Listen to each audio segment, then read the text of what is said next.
સુરત મહાનગરપાલિકાની કચેરીએ સુરત મહાનગરપાલિકા કર્મચારી મહામંડળ દ્વારા ધરણા કાર્યક્રમ યોજાયો હતો। સુરત મહાનગરપાલિકા કર્મચારી મંડળ એ સુરત મહાનગરપાલિકામાં કાર્યરત યુનિયનોનું મહામંડળ દ્વારા સવારે 10 થી સાંજે 6:30 વાગે ધરણાનો કાર્યક્રમ યોજાયો, જેમાં વિવિધ યુનિયનોના હોદ્દેદારો, કારોબારી સભ્ય તથા સક્રિય કાર્યકરો એક દિવસના ધરણામાં જોડાયા હતા।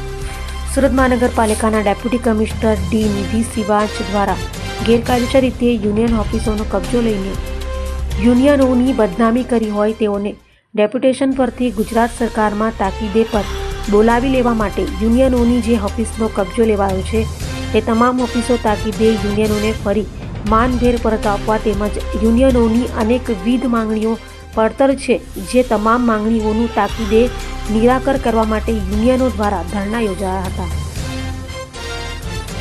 હું મોહમ્મદ ઇકબાલ શેખ, સુરત મહાનગરપાલિકા કર્મચારી મહામંડળ। અમારા મહામંડળ તરફથી આજ રોજ સુરત મહાનગરપાલિકાના મુખ્ય પ્રવેશદ્વાર પાસે એક દિવસના ધરણાના કાર્યક્રમનું આયોજન કરવામાં આવેલ છે। ગત 19મી નવેમ્બરની મધ્યરાત્રિએ અને 20મી તારીખે મોડી રાત્રિએ સુરત મહાનગરપાલિકાના પરિસરમાં આવેલ અમારી યુનિયન ઓફિસોના તાળા તોડી અને બળજબરીપૂર્વક જે કબજો લઈ લેવામાં આવ્યો, અમારો સામાન બહાર ફેંકી દેવામાં આવ્યો, તેના વિરોધમાં અને સાથે સાથે અમારા યુનિયનોને જે રીતે બદનામ કરવામાં આવ્યા છે અને સાથે સાથે યુનિયનના અગ્રણીઓને બદનામ કરવામાં આવ્યા છે, તેનો પણ આજે આ તકે અમે વિરોધ કરી રહ્યા છીએ। અને